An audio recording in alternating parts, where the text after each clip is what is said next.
नमस्कार, बहुत स्वागत है आपका इंडिया लीगल में। मैं हूँ राजश्री आपके साथ और आज एक ऐसे मसले के साथ आपके सामने हाजिर हूँ जो भले ही हमारे सामने रोज़ बरोज़ नहीं आता है, लेकिन न जाने कितने ऐसे लोग हैं जो इससे पीड़ित हैं।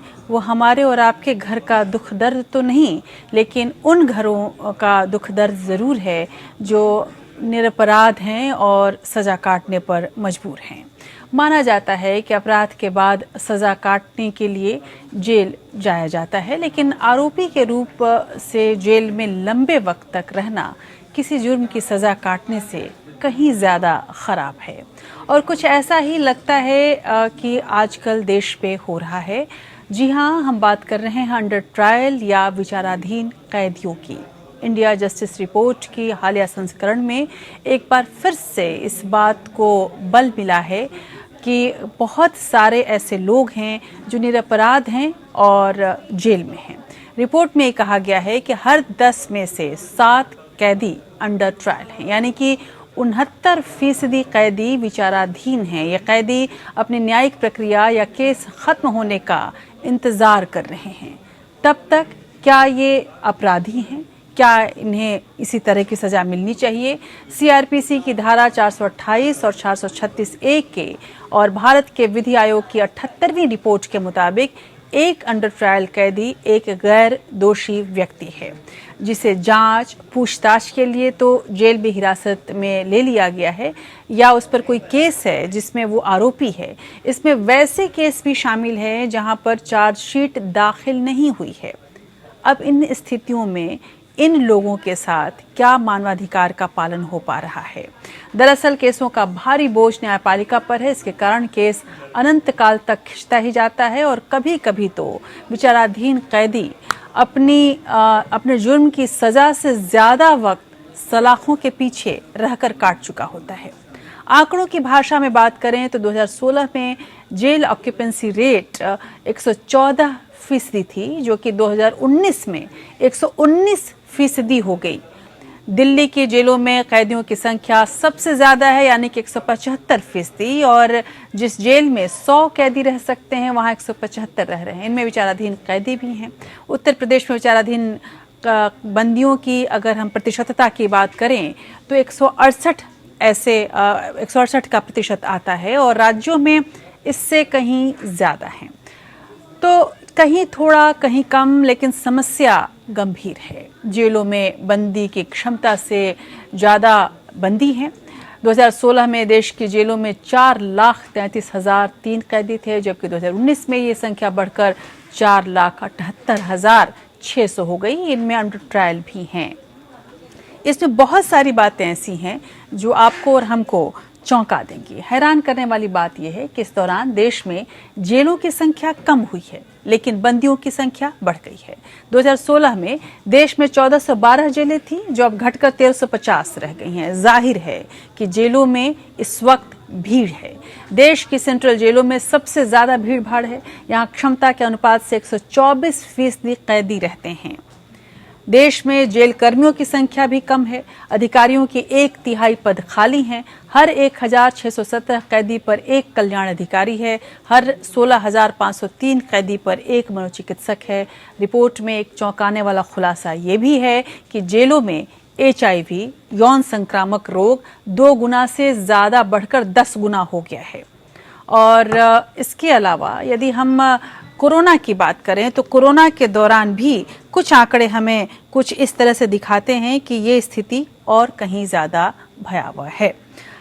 अब मामला ये है कि Shri Ram Murthy versus state of Karnataka case में सुप्रीम कोर्ट ने अंडर ट्रायलों को छोड़ने तक की बात कही थी, जिससे कि विचाराधीन कैदियों की संख्या कम हो जाए, लेकिन ये बातें पूरी नहीं हो पा रही हैं।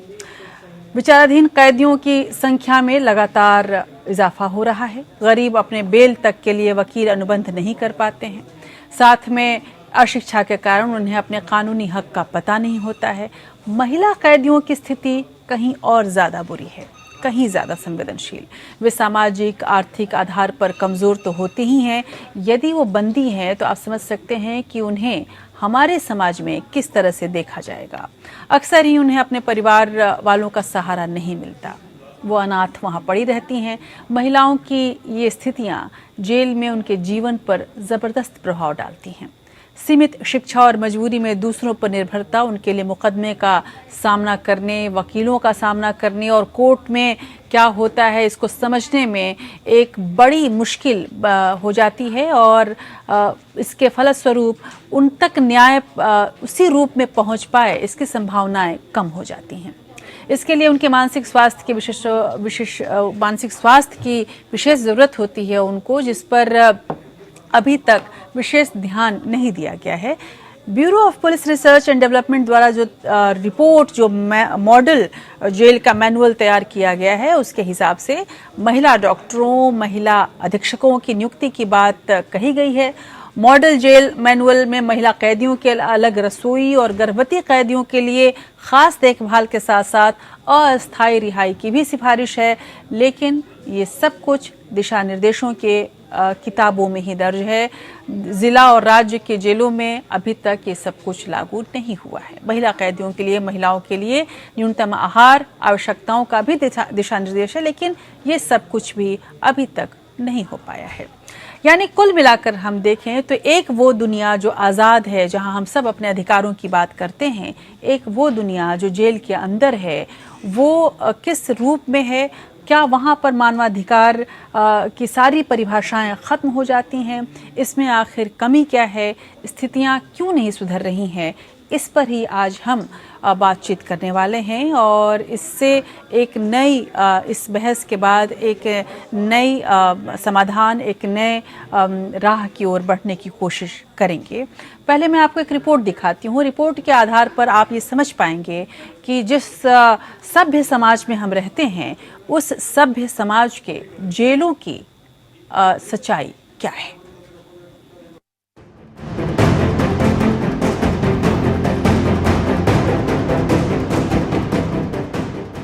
माना जाता है कि जेलें सजा याफ्ता कैदियों के लिए होती हैं, ना कि विचाराधीन बंदियों के लिए। लेकिन देश में हालात कुछ जुदा हैं। आंकड़ों के मुताबिक भारत की जेलों में उनकी क्षमता से काफी ज्यादा कैदियों को रखा गया है और इनमें से अधिकतर विचाराधीन कैदी ही हैं। हर 10 में से 7 बंदी विचाराधीन हैं। इन कैदियों में ज्यादातर लोग ऐसे हैं जो आर्थिक रूप से कमजोर हैं या फिर समाज के पिछड़े तबके से ताल्लुक रखते हैं। जेलों में अनुसूचित जाति, अनुसूचित जनजाति, पिछड़े वर्ग और अल्पसंख्यक समुदाय से ताल्लुक रखने वाले कैदियों की संख्या ही ज्यादा है। सलाखों के पीछे का सच, देश की जेलों में 4,78,600 बंदी हैं। हर 10 कैदी में से 7 विचाराधीन कैदी या अंडर ट्रायल है। विश्व में सिर्फ 14 देशों में अंडर ट्रायल कैदियों की अनुपात ज्यादा है। 2019 तक 21.7% अंडर ट्रायल कैदी अनुसूचित जाति के हैं। 12.3% अंडर ट्रायल कैदी अनुसूचित जनजाति के हैं। 20% अंडर ट्रायल कैदी ओबीसी के हैं। 21.5% अंडर ट्रायल मुस्लिम हैं। महिला कैदियों में भी अंडर ट्रायलों की संख्या दोषियों की तुलना से अधिक है। 19,913 महिला कैदियों में से 13,550 विचाराधीन महिला कैदी हैं। कैदियों की संख्या के मामले में भारत विश्व में दूसरे स्थान पर है। जेलों में अंडर ट्रायल बंदियों की आबादी लगातार बढ़ रही है। अंडर ट्रायल कैदी जेल में पड़े रहने का एक कारण ये भी है कि उनकी आर्थिक स्थिति खराब होती है, जिसके चलते वे जमानत देने या मुकदमे लड़ने में सक्षम नहीं होते हैं। अदालतों में पेंडिंग केसों के कारण इनकी सुनवाई नहीं हो पाती है। ऐसे में न्यायिक प्रक्रिया और जेल व्यवस्था में बदलाव के जरिए ही कैदियों को बचाया जा सकता है। Bureau report. तो इस पैकेज के सहारे हमने आपको दिखाने की कोशिश की है कि आखिर जेलों की स्थिति क्या है और हम कितने संवेदनशील हैं उन लोगों के प्रति जो अभी तक अपराधी साबित नहीं हुए हैं, लेकिन जेलों में रहने को मजबूर हैं।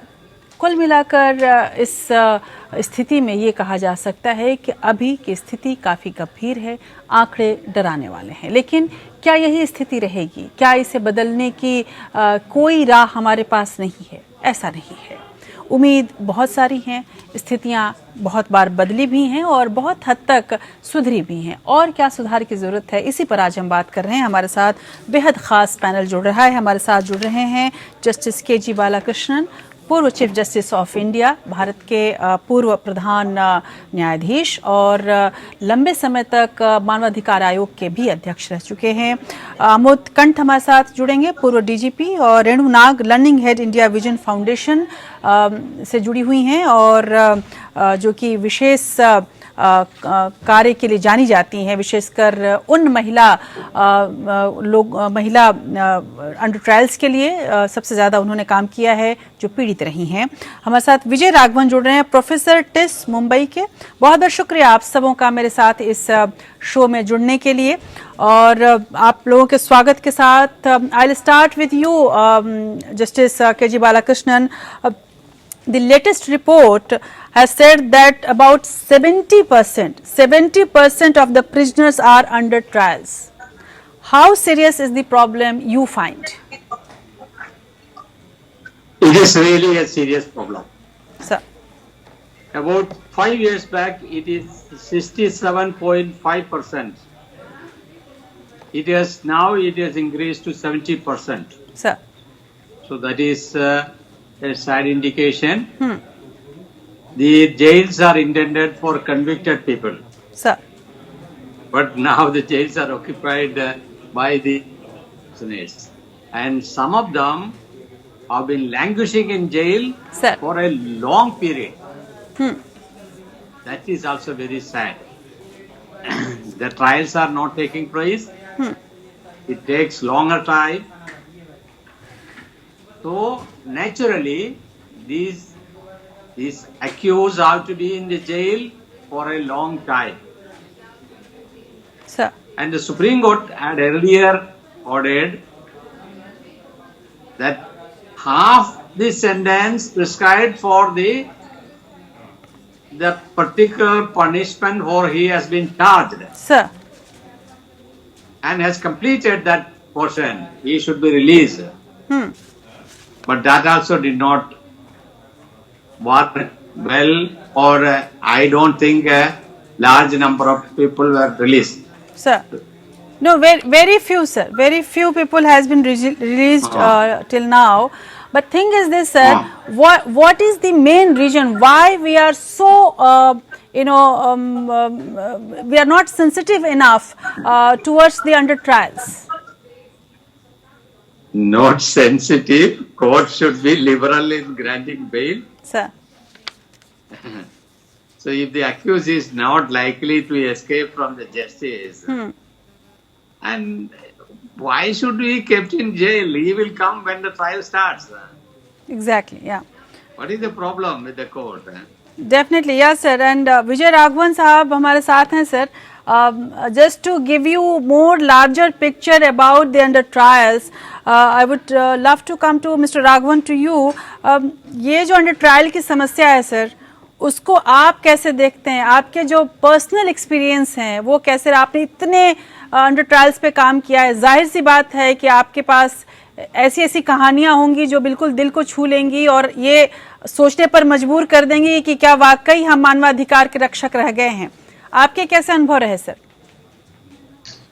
Thank you first of all मुझे इस प्रोग्राम में इनवाइट करने के लिए। सर, अगर इस विषय को आपने उठाया है, अच्छा एक एको आ रहा है क्या?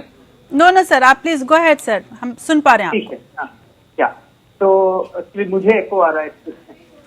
एनीवे, तो अगर हम मेन कारणों पे जाएं कि इतने ज्यादा संख्या में अंडर ट्रायल्स हमारे देश में क्यों हैं, 70% जैसे आपने कहा कि जो अंडर ट्रायल्स हैं, तो उसके 3 मुख्य कारण हैं मेरे हिसाब से।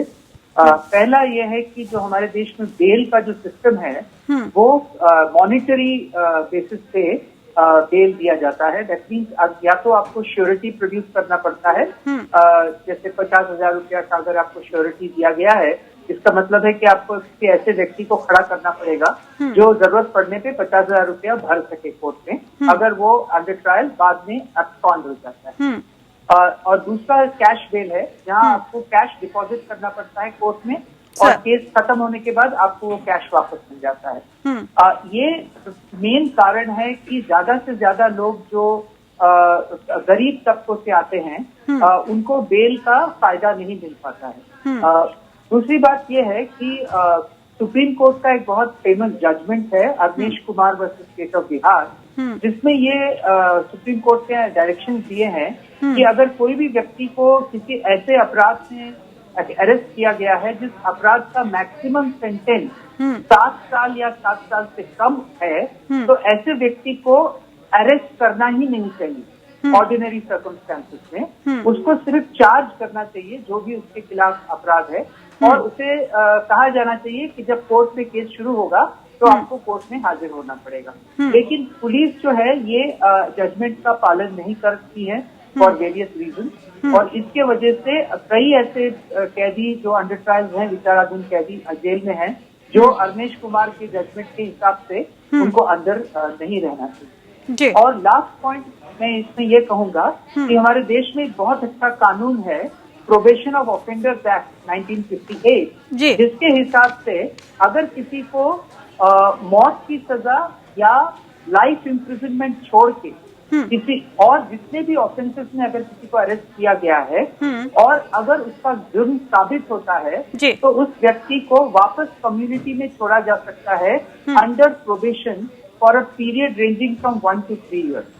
लेकिन इस कानून का भी इम्प्लीमेंटेशन बहुत ही कम लेवल पे हुआ है। ये कुछ मुख्य कारण है जिनके वजह से हमारे देश में इतने सारे अंडर ट्रायल की संख्या। बिल्कुल। Justice Balakrishnan, before I'll go to Renu Nag, I would love to come to you, sir.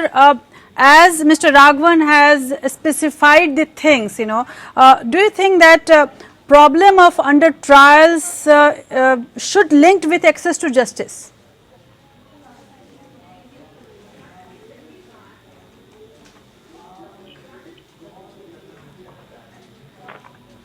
Sir.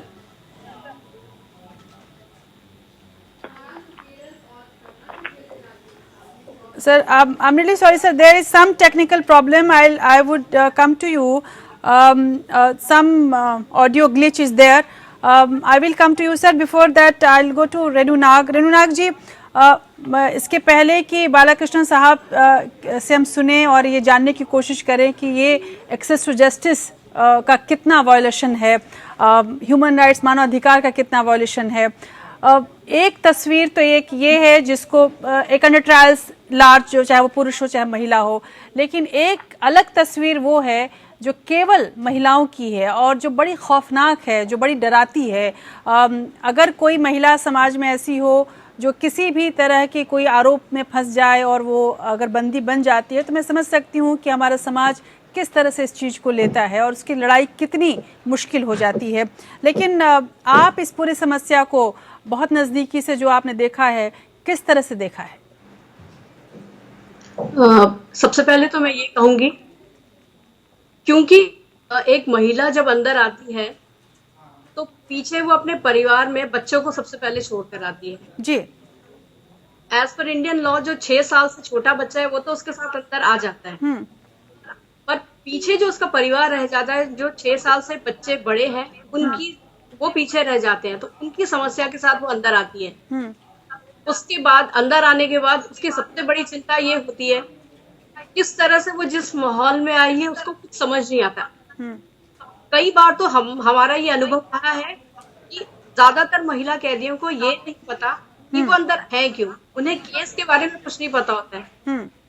ज्यादातर अनपढ़ होती हैं, केस के बारे में उन्हें कोई उसके बारे में बताता नहीं है, अंदर क्या उनकी राइट्स है, क्या मतलब उनको अंदर क्या होगा उन्हें कुछ भी नहीं पता। वो इतनी स्ट्रेस, इतनी डरी हुई होती हैं। उसके बाद जब वो धीरे धीरे एडजस्ट होती हैं अंदर, जब देखती हैं दूसरी महिला कैदी उन्हें थोड़ा समझाती हैं, तो पहली समस्या तो उनकी ये आती है कि बाहर किस तरह से अपने बच्चे या परिवार के साथ कांटेक्ट करें। जी। कई बार तो ऐसे केसेस भी आए हैं कि वो दूध पीते हुए बच्चों को पीछे छोड़कर आई हैं और बिल्कुल। और लेकिन रेणु जी, केवल बच्चों की बात नहीं है, एक ऐसी महिला जो अकेली भी है और जब बंदी बनती है तो जाहिर सी बात है कि उसको कई तरह के मनोवैज्ञानिक समस्याओं का सामना करना पड़ता है, कई बार यौन हिंसाओं का भी सामना करना पड़ता है। क्या इस तरह की कोई घटना कोई आपने देखा, ऐसी महिलाओं की पीड़ा आपने सुनी? नहीं, महिला जो मानसिक परेशानियों की बात कर रही है वो तो होती है, लेकिन यौन पीड़ा वाला ऐसा कोई किस्सा मेरे सामने तो नहीं आया। मैंने तिहाड़, जो हरियाणा की जेलें और यरवड़ा और उत्तर प्रदेश की डाफना और काफना जेल में काम किया है, तो इस तरह का कोई किस्सा तो नहीं आया है सामने। लेकिन जी, मानसिक तौर पर वो क्योंकि एक ऐसे माहौल में अंदर आ रही है, अपने परिवार को, सब चीज को छोड़कर, समाज से बाहर, अंदर जहाँ बंद है, जहाँ उसे कुछ पता ही नहीं आगे क्या होगा। बिल्कुल।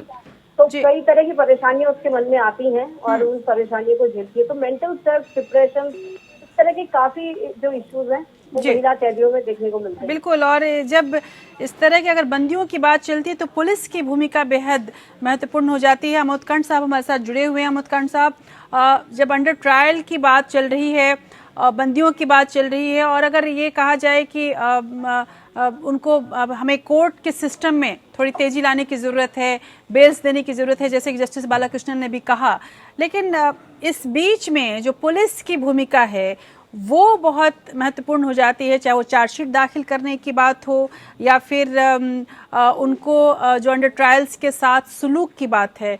आप किस तरह से देखते हैं इस पूरी समस्या को और कहाँ गैप पाते हैं आप? मैं सोचता हूं कि ये पूरे क्रिमिनल जस्टिस सिस्टम में जो सबसे बड़ी कमी वो ये है कि हम लोग जो पुलिस की भूमिका देख रहे हैं, पुलिस की भूमिका का मतलब ये है कि पुलिस प्राइम मूवर है। पुलिस से पूरी कहानी शुरू इसलिए होती है कि हर अपराध की जो रिपोर्टिंग होती है वो पुलिस के पास होती है, पुलिस को इन्वेस्टिगेशन करना होता है, पुलिस गिरफ्तार करती है, कोर्ट में पेश करती है। तो सवाल ये कि पुलिस की भूमिका तो शायद सबसे ज्यादा है क्रिमिनल जस्टिस सिस्टम में। और लेकिन मेरी समझ ये है, मैं करीब 34 साल पुलिस में रहा, सीबीआई में रहा 4 साल 5 साल। जैसे पहले मैं देखता था सीबीआई में गिरफ्तार नहीं किया जाता था, लोगों को अरेस्ट नहीं किया जाता था, पूरे केस को तैयार कर लिया जाता था और कोर्ट में पेश किया जाता था। बहुत रेयर केसेस में अरेस्ट किया जाता था। धीरे धीरे ये एक सिस्टम बन गया कि आप केस की इन्वेस्टिगेशन अभी शुरू हुई है और गिरफ्तार करना जरूरी है। ये जो कस्टोडियल इन्वेस्टिगेशन की बात होती है, कस्टोडियल इन्वेस्टिगेशन आपको करनी है, आप अरेस्ट कर लेते हैं। क्योंकि आप अरेस्ट करते हैं और उनको फिर एज अंडर ट्रायल प्रिजनर वो पहुंच जाते हैं किसी जेल में जाकर के, तो इतनी बड़ी समस्या पैदा हो जाती है। हमारे पास रिटायर्ड चीफ जस्टिस भारतवर्ष के हैं, वो इस बात को बेहतर समझते हैं कि नेशनल लेवल पे ये कितनी बड़ी समस्या है। तो पुलिस का जो रोल है अंडर ट्रायल प्रिजनर्स के बारे में, या तो पुलिस ये फैसला करे कि हम इतने लोगों को अरेस्ट करें ही नहीं कि लोग वहां पहुंच पाए, या फिर पुलिस ये फैसला करे या पुलिस जो है इंसिस्ट ना करे कि उनको कस्टडी में रखा जाए। तो ये दोनों ही बड़ा कठिन है आज के माहौल को देखते हुए। जैसा लग रहा है कि चूंकि लोगों को जस्टिस नहीं मिलता है कोर्ट से और ये जस्टिस मिलने में बहुत समय भी लगता है, कन्विक्शन रेट्स बहुत कम है, तो लिहाजा लोग सोचते हैं कि किसी मुलजिम का गिरफ्तार होना ही जैसे जस्टिस हो गई। तो वो एक बहुत ही एक फिक्टिशियस या फिक्शनल जस्टिस है जिसके तो मैं बहुत खिलाफ हूँ। और फिर जहां तक कस्टोडियल अरेस्ट की बात है या लोगों को जेल अंडर ट्रायल प्रिजनर्स होने की बात है, मेरा ख्याल यही है कि हमको कम से कम केसेस में लोगों को अरेस्ट करना चाहिए और इन्वेस्टिगेशन जो करते हैं वो बिना अरेस्ट किए इन्वेस्टिगेशन करना ज्यादा लाजमी है। बिल्कुल। सीरियस क्राइम्स में इसकी जरूरत होती है। बिल्कुल। लेकिन बिल्कुल, जैसा कि आप सभी ने बताया कि कहीं ना कहीं अभी इसको एक नए तरीके से देखने की जरूरत है। छोटा सा एक ब्रेक लेंगे, ब्रेक के बाद हम ये समझने की कोशिश करेंगे कि एक्सेस टू जस्टिस की जो बात हम करते हैं, जो कल्पना हमारे सामने है, वो इस तरह के मामलों में किस तरह से वो ध्वस्त हो रही है, और यदि इस कल्पना को हम वाकई ज़मीनी हकीकत पर उतारना चाहते हैं, ज़मीनी हकीकत का लिबास पहनाना चाहते हैं, तो हमें क्या कुछ करने की ज़रूरत है। छोटा सा ब्रेक। और आप देख रहे हैं इंडिया लीगल। हमारे साथ हमारे खास मेहमान जुड़े हुए हैं। हमारे साथ जस्टिस के.जी. बालाकृष्णन, पूर्व CJI जुड़े हुए हैं। हमारे साथ अमोद कंठ साहब जुड़े हुए हैं, पूर्व DGP और सामाजिक कार्यकर्ता भी हैं। रेणु नाग हमारे साथ सामाजिक कार्यकर्ता जुड़ी हुई हैं, और विजय राघवन साहब हमारे साथ जुड़े हुए हैं, प्रोफेसर विजय राघवन, टिस मुंबई से।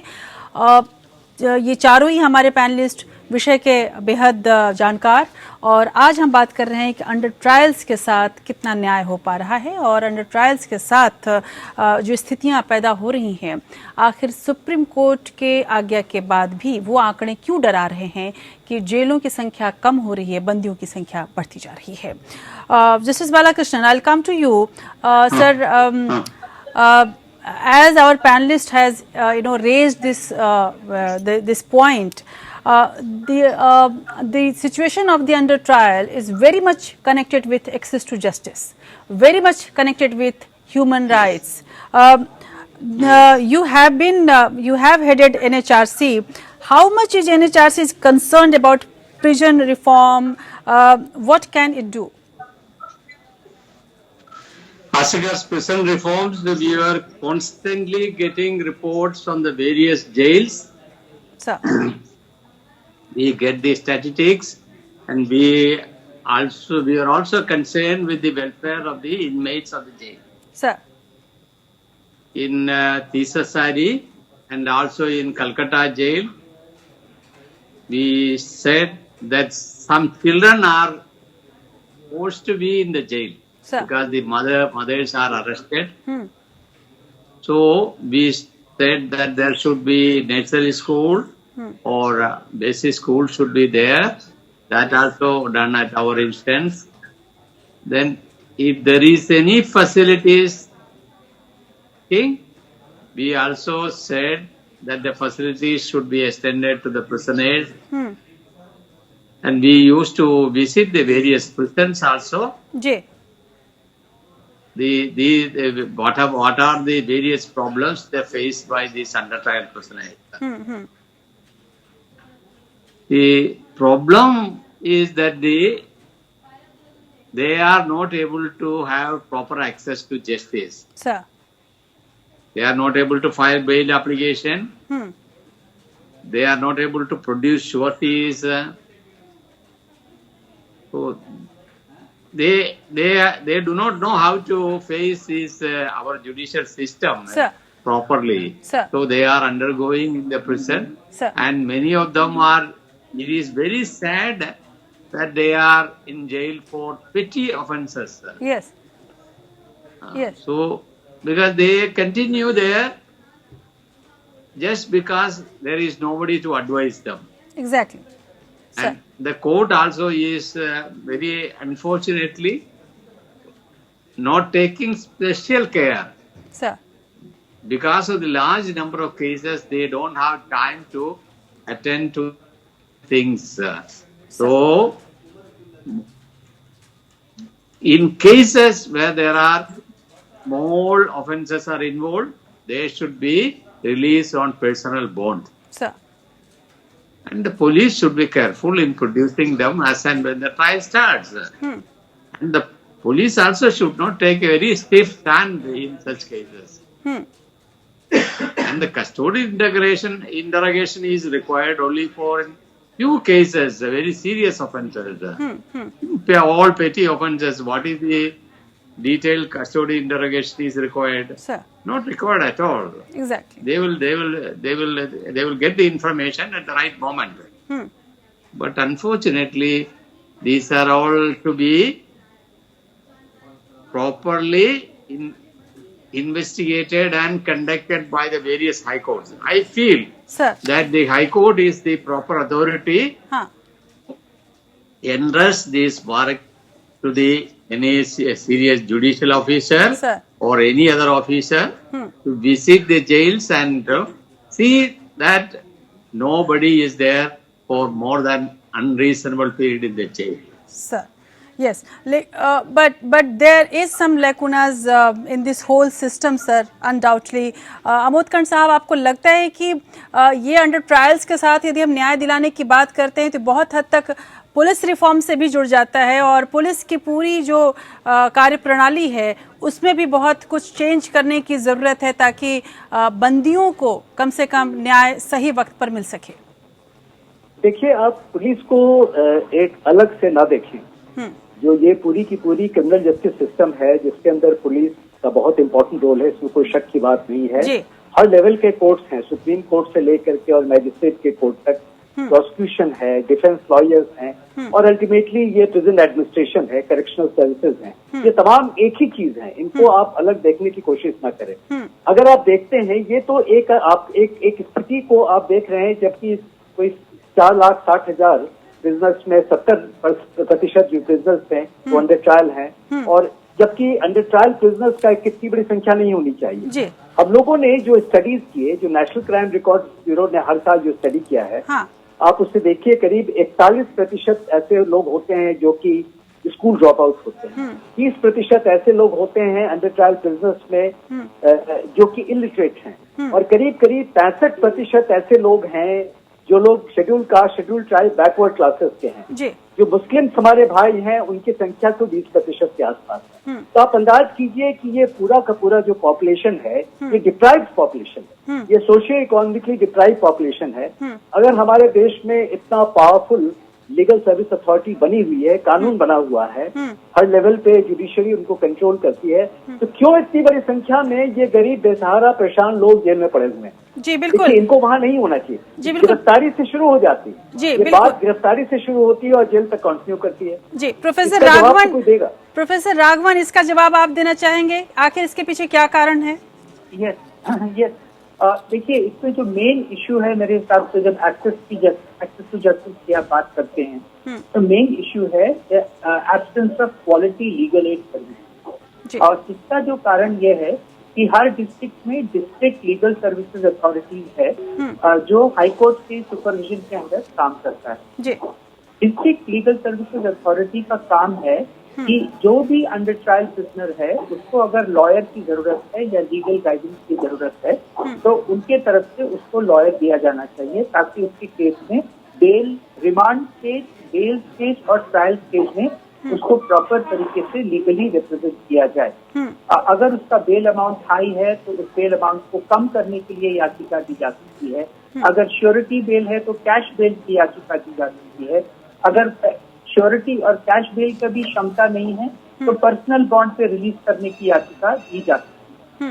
अब ये क्यों नहीं हो रहा है? क्योंकि पेपर में तो ये सब है और कुछ हद तक इम्प्लीमेंट भी हो रहा है, लेकिन जो गैप का मेन रीजन है मेरे हिसाब से वो ये है कि जो ऑनरेरियम दिया जाता है लीगल एड लॉयर्स को वो बहुत ही कम है। महाराष्ट्र का की अगर हम बात करें, जहाँ से मैं ज्यादा मेरी जानकारी और नॉलेज है, एक लॉयर को एक कोर्ट अपीयरेंस के लिए 500 से 750 रुपया दिया जाता है ऑनरेरियम, और उसका अपर लिमिट है 7,500।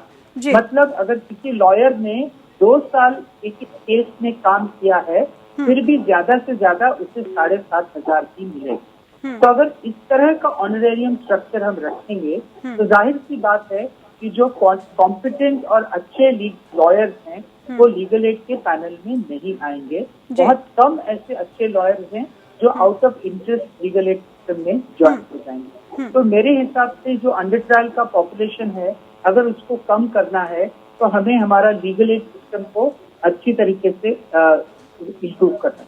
जी बिल्कुल। Justice Balakrishnan, what is your advice, how we can strengthen our legal aid system? Legal aid system is not very effectively being done. There are some inherent problems in the legal aid scheme as such, so it is very difficult. But to reduce the population of under trial prisoners, I would suggest that in matters of petty offences, accused should be released after completion of 1 year. And if the trial has not commenced, and in other cases up to 7 years offences involved, they should be released after completion of 3 years if the trial has not commenced. And in other serious matters, that murder or very serious economic offences, they should be released after if the trial has not commenced. So if such an amendment is made in the CRPC and included, we can reduce this under trial population, under trial prisoners.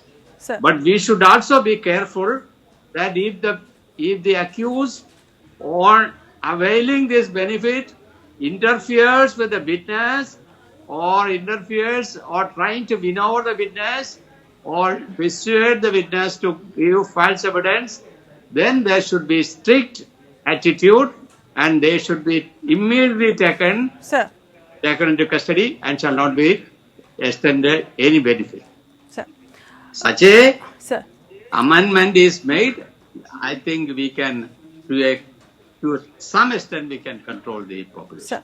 बिल्कुल, लेकिन sir वो amendment आए उसके पहले भी अभी तक जो अंडर ट्रायल्स हैं उनकी स्थितियों को यदि हम देखें तो बड़ी इट्स वेरी अहमदकंड साहब अपनी बात आप रखें, उसके बाद मैं वही अर्ज कर रही थी कि इसमें उनकी स्थिति इस वक्त बहुत दयनीय है, विशेषकर महिलाओं की हम लोग बात कर रहे थे। आप अपनी बात रखें, उसके बाद रेणु नाग जी से मैं पूछूंगी।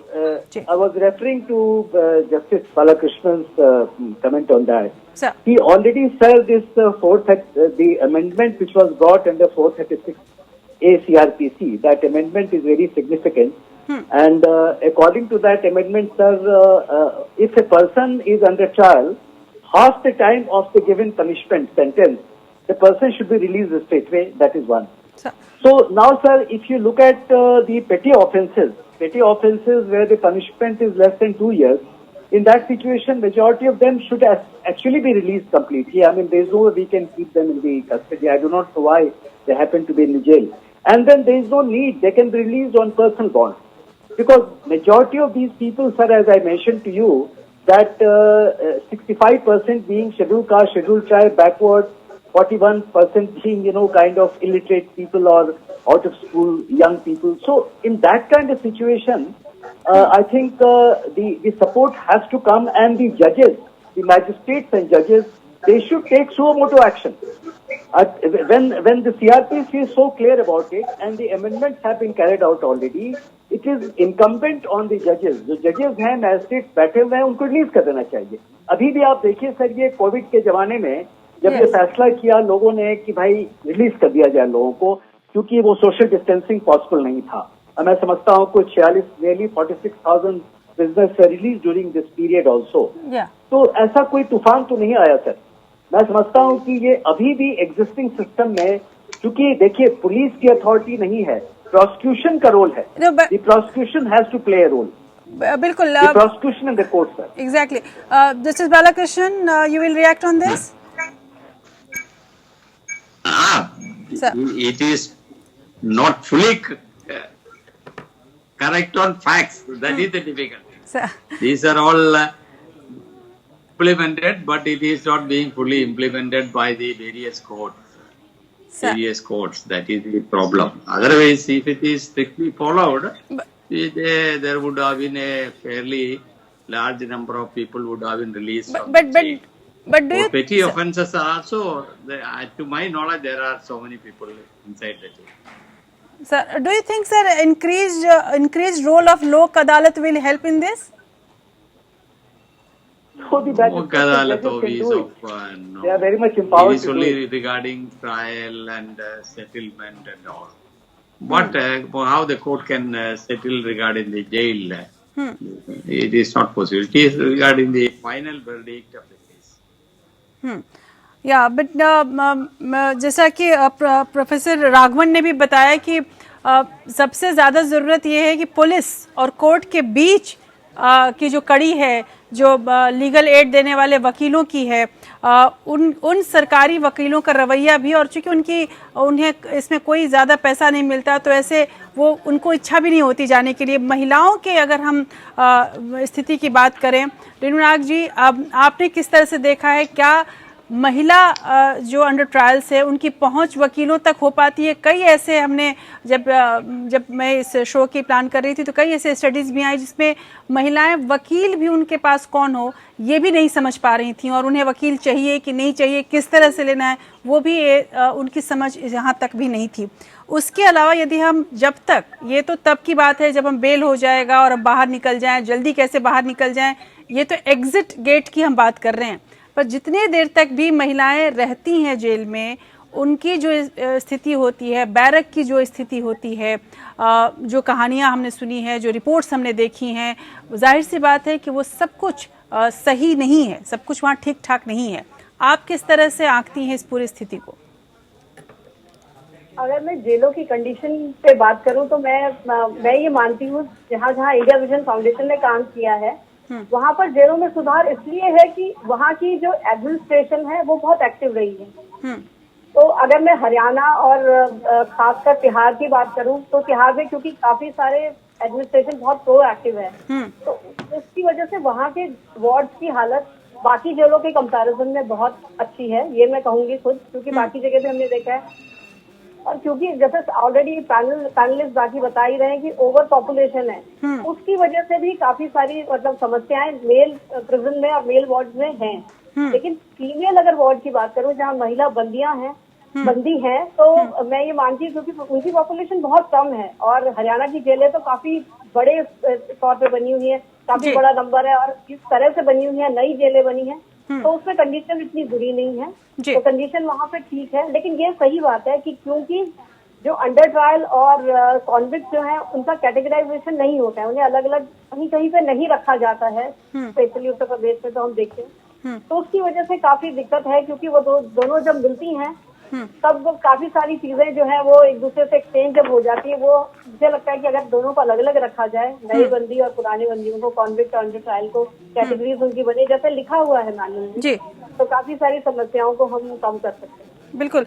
प्रोफेसर राघवन, एक और सवाल आ रहा था जब ये बात हो रही थी मेरे दिमाग में। दो चीज़ें हैं कि बेल जल्दी से जल्दी मिले, वकील मिले अंडर ट्रायल्स को तो शायद स्थिति सुधरे। आपको लगता है कि कोरोना ने जिस तरह की स्थिति पैदा की और जिस तरह से अब हम वर्चुअल कोर्ट्स पे चले गए हैं, ऐसे में जो वर्चुअल कोर्ट्स हैं या वीडियो कॉन्फ्रेंसिंग होने से अंडर ट्रायल की स्थिति सुधरेगी और इसको अब ज्यादा बढ़ावा देने की जरूरत है? एक्चुअली ये थोड़ा सा पेचीदा सवाल है, क्योंकि वीडियो कॉन्फ्रेंसिंग के थ्रू ट्रायल प्रोसेस करना पॉसिबल नहीं। वीडियो कॉन्फ्रेंसिंग के थ्रू आप चाहें तो बेल हियरिंग या बेल एप्लीकेशन खुली जा सकती हैं, लेकिन मेन प्रॉब्लम जो है हमारे देश में ट्रायल्स में जो टाइम लगता है और जिसका मेन कारण है एडजर्नमेंट। कोर्ट इतने केसेस में एडजर्नमेंट देते हैं बिकॉज लॉयर्स का बहुत बड़ा लॉबी है, जो 10 जगह में केस लड़ रहे हैं, तो वो कंटिन्यूसली एडजर्नमेंट मांगते हैं और एडजर्नमेंट बहुत जल्दी और इजीली दे दिया जाता है। तो इससे कुछ न कुछ करना पड़ेगा कि adjournment, unless there is a very genuine reason, adjournment नहीं देना चाहिए ताकि ट्रायल जल्दी से जल्दी कंप्लीट हो सके। ट्रायल के डिले होने की वजह से पब्लिक के मन में जो एक फीलिंग पैदा होती है कि हमारे देश में जस्टिस नहीं मिलता, और इसके वजह से जो पुलिस के एट्रोसिटीज कभी कभी होते हैं तो पब्लिक भी उसको सपोर्ट करती है। जैसे कभी फेक एनकाउंटर्स वगैरह होते हैं तो आप देखोगे कि पब्लिक का सपोर्ट उसके लिए है, क्योंकि जस्टिस से लोगों का फेथ खत्म होते जा रहा है। तो इसलिए मुझे नहीं लगता है कि वीडियो कॉन्फ्रेंसिंग के थ्रू इंडिया का जो पेंडेंसी रेट है वो कम होगा। द मेन इसका सोल्यूशन ये है कि हमारे देश में जो जज पॉपुलेशन रेशियो है उसको बढ़ाना पड़ेगा, जो दूसरे देशों के कंपैरिजन में काफी कम है, number 1। Number 2, legal aid system को इम्प्रूव करना पड़ेगा। और तीसरी बात है कि एडजर्नमेंट का जो एक प्रथा है उससे जरूर काबू लगाना पड़ेगा। एक और बात मैं कहना चाहूंगा कि हमारे देश में क्रिमिनल जस्टिस सिस्टम को बजट जो दिया जाता है उसको बहुत केयरफुली देखना चाहिए, क्योंकि बहुत ही हमारे जीडीपी का एक बहुत ही कम परसेंटेज, इवन लेस देन 1% जो है जो हमारे क्रिमिनल जस्टिस सिस्टम पे हम खर्च करते हैं। तो अगर हम इसको प्रायोरिटी जब तक नहीं मानेंगे तब तक लॉ एंड ऑर्डर का सिचुएशन इंप्रूव नहीं होगा और इस तरह के प्रॉब्लम्स होते रहेंगे। जी बिल्कुल। और इसके पहले कि मैं आमोद कर्ण साहब से पुलिस की भूमिका पर बात करूं, थोड़ी एक और सवाल मेरे दिमाग में है। विदेशी अंडर ट्रायल की एक बड़ी समस्या है प्रोफेसर राघवन, जो विदेशी अंडर ट्रायल है उनके मामले कई बार बहुत गंभीर होते हैं। ऐसे में उनको किस तरह से राहत पहुंचाए, जैसे क्योंकि उसमें केवल बात एक अपराधी की नहीं होती है बल्कि एक देश की छवि की भी बात होती है कि अगर अंडर ट्रायल है, अगर कल को निर्दोष साबित होता है तो जाहिर सी बात है कि उसमें देश की छवि का भी मामला जुड़ जाता है। क्या आपको लगता है कि उन्हें किस तरह से सहायता पहुंचाई जाए? क्या दूतावासों की मदद ली जाए या उनके मामले को स्पीडी सुन लिया जाए? जी बिल्कुल सही बात आप कह रहे हो। फॉरेन अंडर ट्रायल्स का काफी सीरियस प्रॉब्लम है और ये प्रॉब्लम ज्यादा अफ्रीकन और एशियन कंट्रीज से जो लोग अरेस्ट होते हैं उनके प्रॉब्लम ज्यादा है, और उसका मेन कारण है उनके जो एम्बेसीज हैं वो इन लोगों में इंटरेस्ट बिल्कुल नहीं लेते हैं। अगर आप अफ्रीकन कंट्रीज देखें, बांग्लादेश देखें, ऐसे देशों से जहां तक ज्यादातर फॉरेन नेशनल पाए जाते हैं, तो जब उनके देश के एम्बेसी को कांटेक्ट किया जाता है तो ज्यादातर करके रिस्पॉन्स पॉजिटिव नहीं होता है। ये एक मेन कारण है। और दूसरी बात ये है कि उनको भी क्योंकि उनको भाषा नहीं समझ आती, कई बार यहाँ का जो लीगल सिस्टम है वो उनको नहीं समझ आता, और लॉयर्स उनको बहुत प्लीज करते हैं। कई बार हमने देखा है कि अफ्रीकन प्रिजनर्स को अरेस्ट करते वक्त लॉयर तुरंत खड़े हो जाते हैं और उनके पास जितना पैसा है उनसे ले लेते हैं, और ये उनको प्रॉमिस करते हैं कि हम तुमको 2 दिन में छुड़ा देंगे, और उसके बाद वो गायब हो जाते हैं और जो भी उनके पास पैसा था वो खत्म हो जाता है। फिर वो इधर उधर इससे मदद उससे मदद मांगने की कोशिश करते हैं। एम्बेसी भी उनसे ज्यादा ध्यान नहीं देती, और इसकी वजह से ये प्रॉब्लम बहुत पेचीदा हो जाता है। बल्कि हमने ऐसे भी केसेस देखे हैं जब तक केस खत्म होता है उनका पासपोर्ट एक्सपायर हो जाता है। पासपोर्ट एक्सपायर होने के बाद वो वापस अपने घर नहीं जा सकते क्योंकि वो इलीगल सिटीजन हो जाते हैं, और वापस फिर वो क्राइम की दुनिया में चले जाना। जी बिल्कुल। मोदकंड साहब, अब एक यहाँ पे तमाम मामलों के बीच एक बड़ा सवाल ये है कि ठीक है ये कि कोर्ट्स को जल्दी जल्दी बेल देना चाहिए, इतनी लंबी पेंडेंसी नहीं होनी चाहिए, सब कुछ आदर्श स्थिति है, लेकिन एक अंडर ट्रायल जिस वक्त एक बंदी जिस वक्त भी जेल में आता है, जिस वक्त वो जितने दिन के लिए भी रहता है, ये ज़रूरी है कि उसके साथ एक सामान्य व्यवहार किया जाए, एक मानवाधिकार के तहत व्यवहार किया जाए। लेकिन हमें अक्सर ये शिकायत मिलती है, जैसा कि प्रोफेसर राघवन ने भी कहा कि पुलिस की ज़्यादती की शिकायत मिलती है, जेलों के अंदर की अव्यवस्था की शिकायत मिलती है, जब तक वो रहता है वहाँ पर उसकी ज़िंदगी दूभर रहती है। आपको ऐसा नहीं लगता है कि इन सब चीज़ों पे, इसके पहले कि वो कोर्ट की अदालत के दरवाजे तक जाए और तमाम अदालती कार्रवाइयों से निकल के अपने लिए एक राहत लेके आए, जितने दिन भी वो रहे, ये ज़रूरी है कि हम इनके अंदर की व्यवस्था को सुधारें कुछ इस अंदाज में कि वो वहाँ पर इस तरह की शिकायतें नहीं देखने को मिले?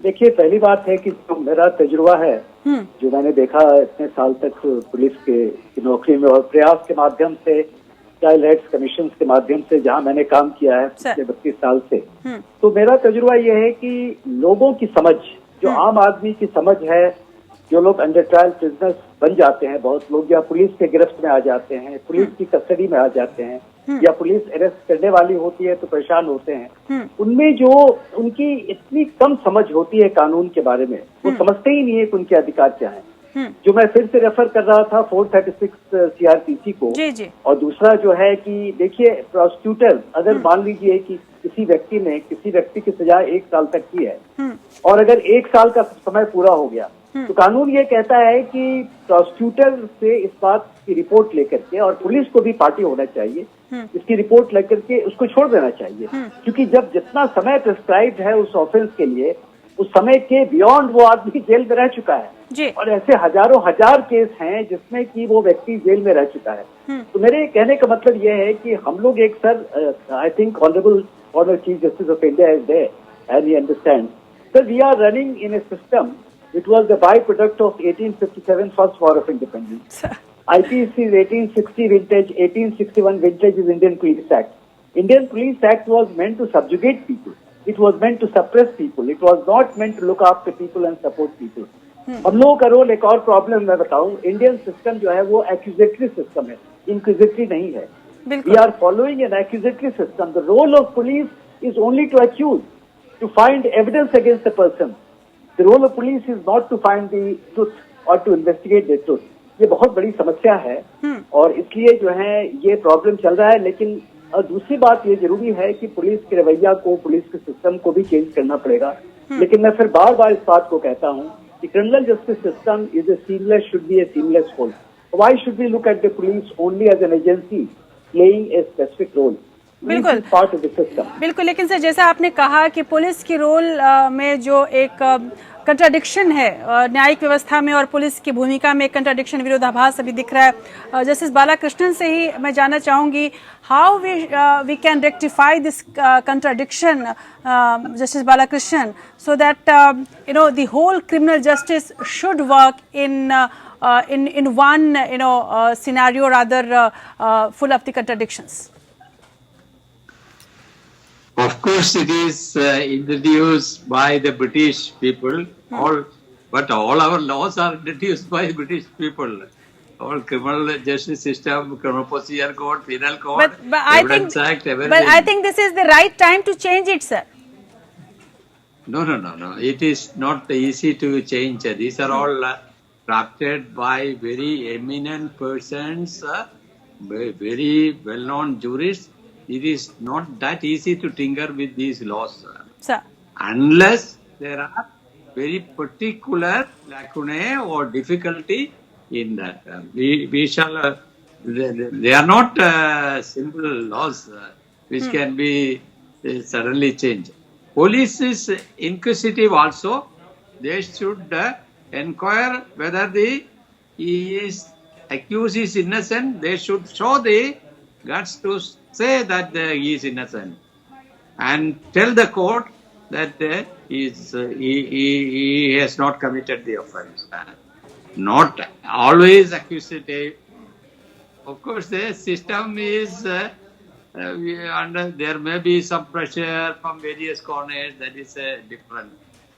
But the large number of cases are pending. That is one problem which we are facing. No court can take more than 2,000 cases in a court. Sir. But you go to any court, there may be more than 4,000 cases pending in a magistrate court or family courts. What shall they do? That is the real problem. We should have more courts, and states should invest more money in the judicial administration. Then only we will improve it. Then only we can think of a bright future for these matters. Will continue. This 70% will increase to 71, 72%. But I am glad that you have chosen to discuss these matters because in many quarters these are not very sincerely discussed and these suggestions are not coming. Sir, बिल्कुल sir, और शायद यही इसी सोच के साथ हमने इस पूरे बहस को रखा भी था। अमोदकरण साहब, आप कुछ कहना चाहते हैं? मैं सिर्फ कह रहा हूँ sir, my experience divided into distinct parts. Dr. Vijay Raghavan knows what I do. I know what he does. And we are trying to work through our own system, which is the people-oriented system. So we find a big gap. And that big gap, someday somebody has to remedy. And that remedy is quite possible. It is not that it is impossible. I think, sir, those people who are gaining out of it, rich and powerful, and those who are in right positions, they don't need reforms. Reforms are required by people who have no voice there. They cannot present themselves. So that's the biggest problem. So we have to create the wholesale change in the criminal justice system, which has not happened so far. Definitely. I think we are a very powerful government. They can do it. बिल्कुल एक आत्मविश्वास और एक will की जरूरत है कहीं ना कहीं। प्रोफेसर राघवन, आपका भी एक फाइनल कमेंट, आप अपनी बात पूरी करें। यस, ये जो आपने इशू उठाया था कि सिस्टम के अंदर प्रिजन्स में, हमारे जेलों में जो स्थिति है उसको कैसे सुधारा जाए, तो अगर आप इंडिया जस्टिस रिपोर्ट 2019 या 2020 से जो निकला है उस पे आप ध्यान दें तो आपको दिखाई देगा कि वेकेंसीज जो हैं हमारे प्रिजन डिपार्टमेंट में और पुलिस डिपार्टमेंट में और जुडिशरी, वो 30 to 40% तक है। जी, तो बिल्कुल। ये एक तरह से दर्शाता है कि जो सिचुएशन है उसको इम्प्रूव करने की जरूरत है। जब तक हम इस सिस्टम में इन्वेस्ट नहीं करेंगे तब तक मुझे नहीं लगता है कि हम बिल्कुल। और यही बात चीफ जस्टिस के.जी. बालाकृष्णन साहब ने भी बोली है, और कि कहीं न कहीं हमें इस पूरे मामले को एक समग्र रूप से देखने की जरूरत है। टुकड़ों टुकड़ों में यदि हम देखेंगे तो इस मामले का हल हम नहीं निकाल पाएंगे, चाहे वो पुलिस रिफॉर्म की बात हो या फिर इसके लिए पूरे जुडिशियल क्रिमिनल सिस्टम के लिए क्रिमिनल जस्टिस सिस्टम के लिए पैसे देने की बात हो, तभी शायद एक हम सही आदर्श रूप में पहुंच पाएंगे। बहुत बहुत शुक्रिया आप सबों का मेरे साथ इस गंभीर विषय पर जुड़ने के लिए, और मैं उम्मीद करूंगी कि आगे भी आप लोगों की ये इस तरह के विचार इस शो में आते रहेंगे और हम सभी तमाम ऐसे मुद्दे जो कि संवेदनशील हैं, जो हमसे और आपसे जुड़े हैं, जो हमारे अधिकारों से जुड़े हैं, जो न्याय से जुड़े हैं, उन मुद्दों को हम आपके सामने लेकर आते रहेंगे। लेकिन आज के इस मुद्दे में एक बात सामने आई है, वो ये है कि अंडर ट्रायल्स को लेके एक अलग तरह की जागरूकता की ज़रूरत है, और ये जागरूकता केवल न्यायिक व्यवस्था के अंदर ही नहीं बल्कि पुलिस सिस्टम में भी होनी चाहिए और समाज के अंदर भी आनी चाहिए, विशेषकर यदि महिलाओं की हम बात करें तो।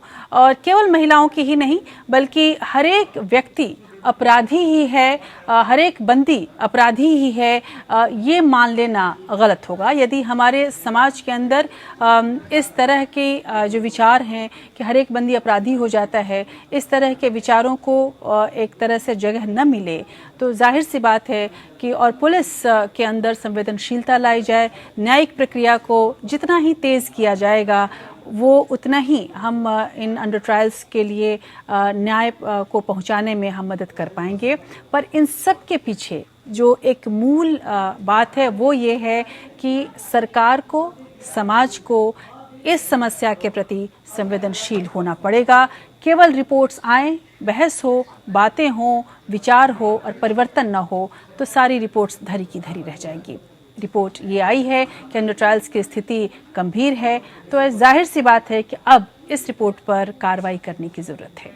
एक बार फिर से सोचने की ज़रूरत है, सुविधाओं को जेलों के अंदर बढ़ाने की ज़रूरत है और न्यायिक व्यवस्था को उन बंदियों से जोड़ने की ज़रूरत है जो न्याय की प्रतीक्षा में हैं। तभी भारतीय न्यायिक व्यवस्था का परचम जो है जिस तरह से बुलंदी से लहराता आया है वो आगे भी लहराता रहेगा। आज बस इतना ही। नमस्कार।